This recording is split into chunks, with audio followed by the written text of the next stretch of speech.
"Sir, I saw them changing the contract," whispered the janitor's daughter.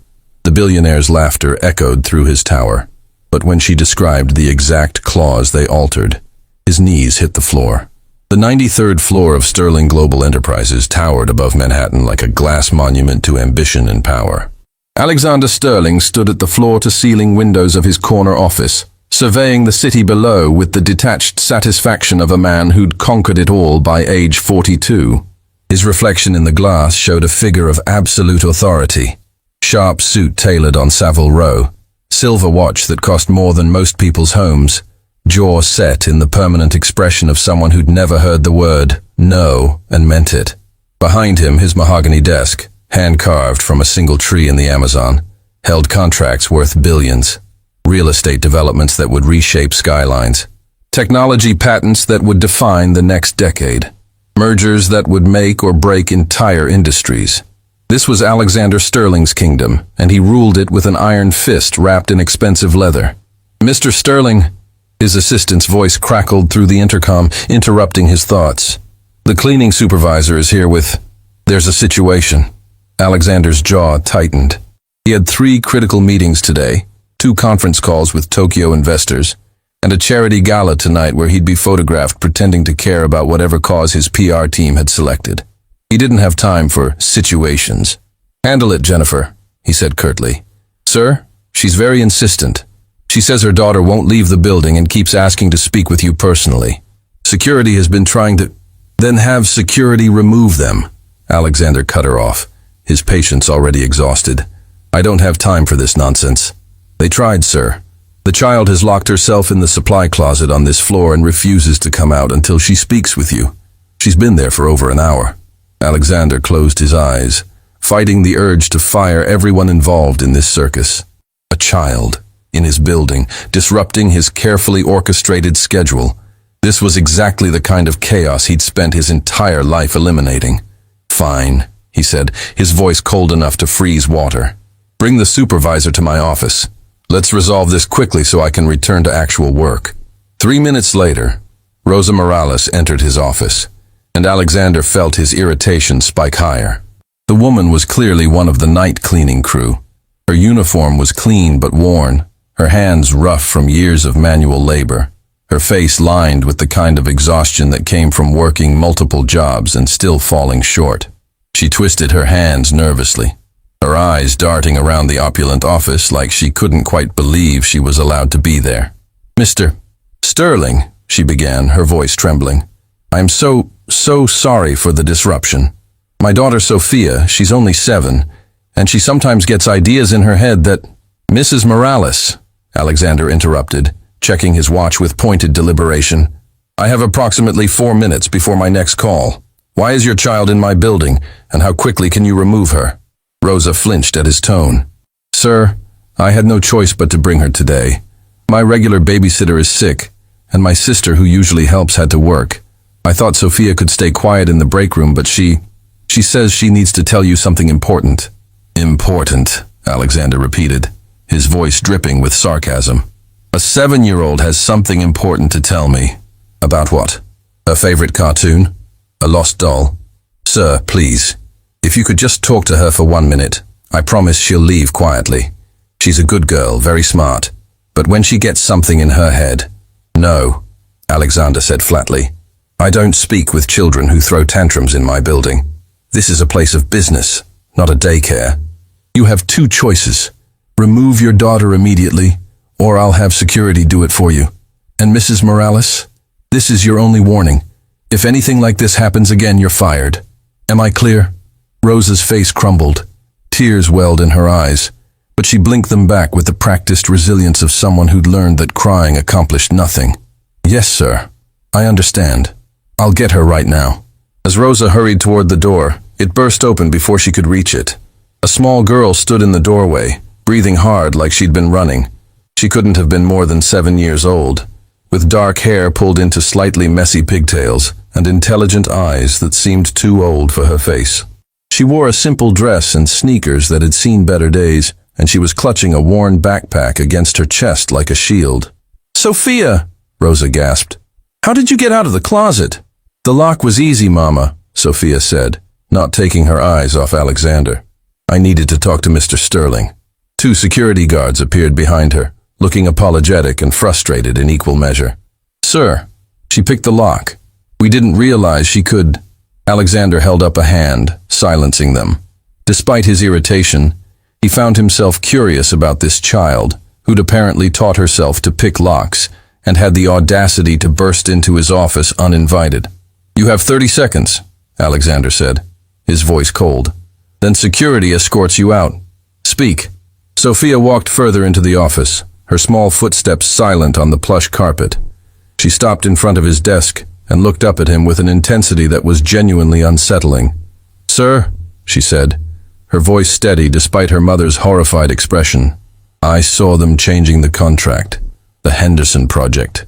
They're stealing from the workers. The office fell absolutely silent. Alexander felt his eyebrows rise despite his determination to remain unimpressed. The Henderson project was his newest development, a massive residential complex that would house over 2,000 families. It was also one of his most carefully guarded projects, with details known only to his senior executive team. Is this some kind of joke? Alexander asked, his voice dangerously quiet. Did someone put you up to this?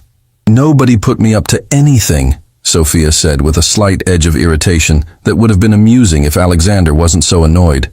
I was in the conference room 2 nights ago while Mama cleaned. I was supposed to be reading in the corner, but I saw Mr. Whitmore and Mr. Chen looking at contracts. They were changing numbers. Alexander's jaw tightened. Marcus Whitmore and David Chen were 2 of his most trusted executives. They'd been with Sterling Global for over a decade each. The suggestion that they were corrupt was absurd, the fantasy of a child who'd probably overheard some conversation she didn't understand. Sophia, enough, Rosa pleaded, moving toward her daughter. Mr. Sterling is very busy. We need to go. Let her finish, Alexander said, his curiosity now fully engaged, despite himself. He leaned back in his chair, steepling his fingers. Go ahead, Sophia. What exactly did you see them changing? Sophia's shoulders straightened, clearly taking his question as permission to continue. They had the worker contracts, the ones for the construction people.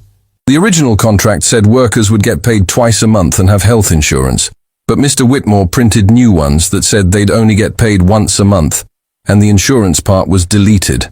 Alexander's expression remained neutral, but his mind was racing. The Henderson project worker contracts were confidential. They shouldn't have been accessible to anyone outside the core team, and certainly not to a child hiding in a conference room. And where exactly were these contracts? Alexander asked, his tone suggesting he was humoring a particularly creative storyteller. On the big table, the one made of glass, Sophia said without hesitation. Next to the plant, with the purple flowers. Mr.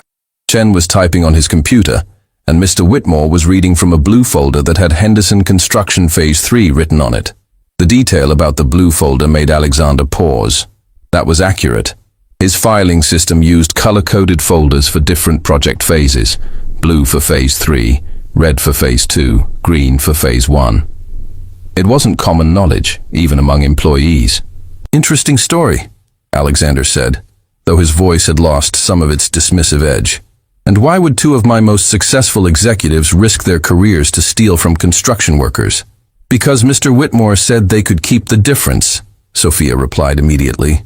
He said if they reduced the labor costs by 20%, they could redirect that money to the special project fund, and nobody would notice until the project was finished. Mr. Chen said it was risky, but Mr. Whitmore said you never check the construction contracts yourself.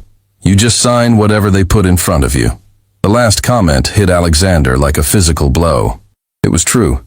He didn't personally review every contract. He had executives for that. Marcus Whitmore had been his director of construction operations for 12 years. David Chen had been CFO for a decade. He trusted them implicitly.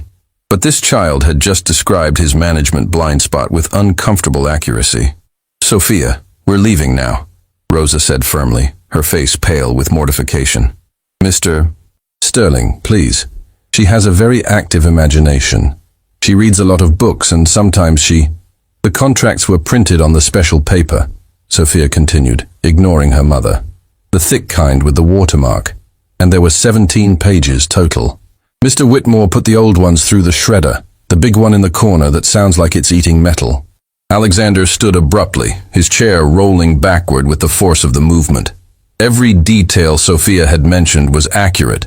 The glass table, the orchid, which did have purple flowers, the blue folder, the industrial shredder in the corner that did indeed make a distinctive grinding sound. Either this child had an impossibly perfect imagination, or she'd actually witnessed what she was describing. Mrs. Morales, Alexander said, his voice carefully controlled. Take Sophia to the executive lounge.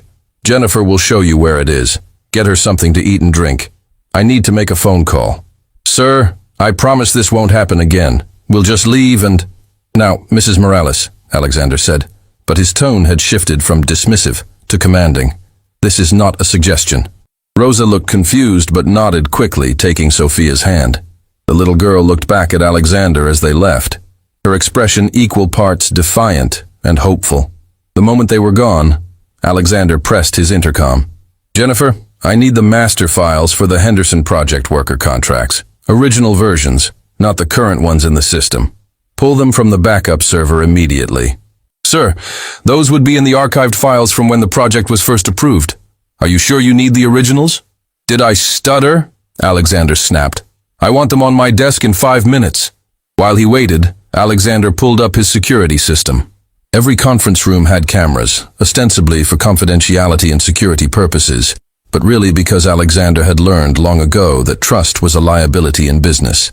He rarely reviewed the footage unless there was a specific problem. But if what Sophia described had actually happened, he navigated to the conference room recordings from 2 nights ago. The timestamp showed 11:47 p.m., well after business hours when only the cleaning crew would be in the building. Alexander hit play and felt his stomach drop. There, in perfect clarity, were Marcus Whitmore and David Chen, exactly as Sophia had described. They were hunched over the glass conference table, the blue folder open between them. David was typing on his laptop. Marcus was reading from documents, and in the corner of the frame, barely visible behind a potted plant, was a small figure with a backpack, Sophia, watching them while pretending to read. Alexander watched as Marcus printed documents, compared them to the originals, then fed the old contracts into the shredder. He watched as David transferred files on his computer. He watched as they discussed something he couldn't hear. The conference room audio was disabled for privacy reasons, but their body language was clearly conspiratorial.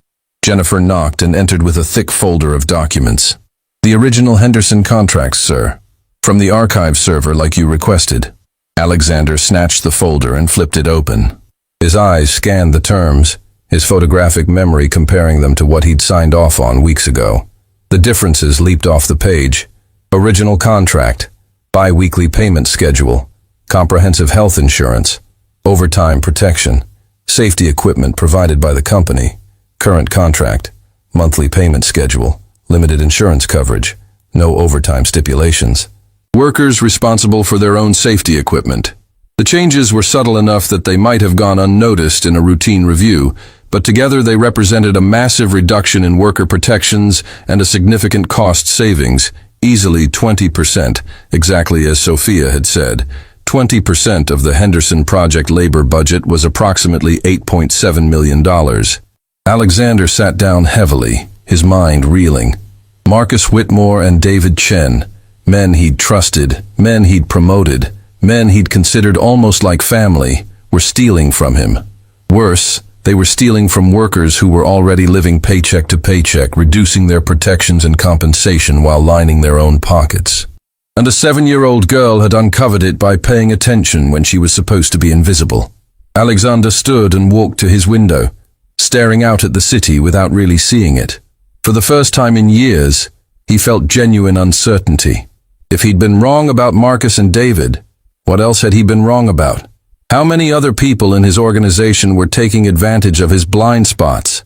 And why had it taken a child, the daughter of a cleaning woman he'd nearly thrown out of his building, to show him the truth? His intercom buzzed. Sir, your conference call with Tokyo is ready. Cancel it, Alexander said. Sir? Cancel all my meetings for today, Alexander repeated. And Jennifer? Call security. I want Marcus Whitmore and David Chen brought to my office immediately. Tell them it's urgent and non-negotiable." "Yes, sir." "And the woman and her daughter?" Alexander paused, thinking about Sophia's intelligent eyes, her courage in coming to him despite knowing she'd be dismissed, her careful observation of details that trained executives had missed. "Keep them comfortable in the executive lounge," Alexander said. "I'll speak with them shortly." After Jennifer signed off, Alexander returned to his desk and pulled up the security footage again. He watched Sophia in the corner, her small figure hunched over a book that was probably far too advanced for her age. He watched her glance up when Marcus and David began handling the contracts. Watched her shift position slightly to get a better view. Watched her eyes follow every movement, every document, every word they spoke that she could see even if she couldn't hear. This child had seen something wrong and had risked humiliation, her mother's job, and her own safety to report it.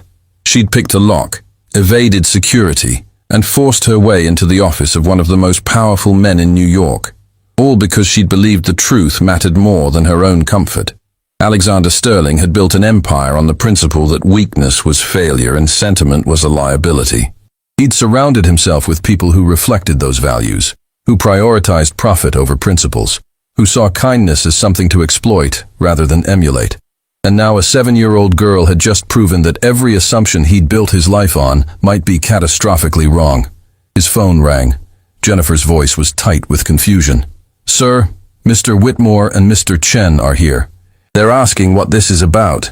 Alexander allowed himself a cold smile. "Send them in. And Jennifer, make sure security is standing by." As his door opened, and his two most trusted executives entered, both trying to mask their nervousness with professional smiles, Alexander thought about Sophia waiting in the executive lounge, about Rosa Morales, who'd raised a daughter with more integrity than most adults he knew, about the workers whose protections had been stolen from them by men in expensive suits who thought they were too important to be caught. "Gentlemen," Alexander said, his voice pleasant but carrying an edge sharp enough to cut steel, "we need to discuss some changes to the Henderson contracts. Specifically, I'd like to know why the contracts I'm seeing in the system are different from the ones I originally approved." The color drained from both men's faces, and Alexander knew, absolutely knew, that everything Sophia had said was true, and that meant his entire world was about to change. Marcus Whitmore had perfected the art of looking confident when his world was falling apart. At 53, he'd survived 3 corporate mergers, 2 hostile takeovers, and countless boardroom battles. His silver hair and expensive suit projected authority. His handshake was firm, his smile never wavered, but Alexander could see the microscopic tremor in his hands as he sat down. David Chen was younger, 41, and hadn't yet mastered the same level of deception. Sweat beaded at his temple despite the office's perfect climate control. His eyes darted to Marcus, then to Alexander, then to the floor. "Alexander," Marcus began, his voice smooth as aged whiskey. "What's this about? Jennifer said it was urgent, but we have the investor presentation in the Henderson contracts," Alexander interrupted, sliding the folder across his desk. "Original versions, from the archive server. I'd like you to explain why they're different from what's currently in our system." The silence that followed was absolute. Alexander watched Marcus's face with clinical detachment, cataloging every micro-expression, the slight widening of pupils, the almost imperceptible tightening around the mouth, the way his breathing changed rhythm for exactly 3 seconds before he regained control. "I'm not sure I understand," Marcus said carefully. "Contracts go through revisions all the time. Legal requirements change, compliance issues. These revisions reduced worker payment frequency from bi-weekly to monthly," Alexander said, his voice cold and precise. "Eliminated comprehensive health insurance, removed overtime protections, made workers responsible for their own safety equipment." He paused. "That's not compliance, Marcus. That's theft." David Chen made a sound somewhere between a cough and a gasp. Marcus shot him a look that could have stripped paint. "Those are serious accusations," Marcus said, his voice hardening. "Based on what evidence? A filing error? Some confusion between draft versions and based on security footage from conference room B 2 nights ago at 11:47 p.m., Alexander said, spinning his monitor around.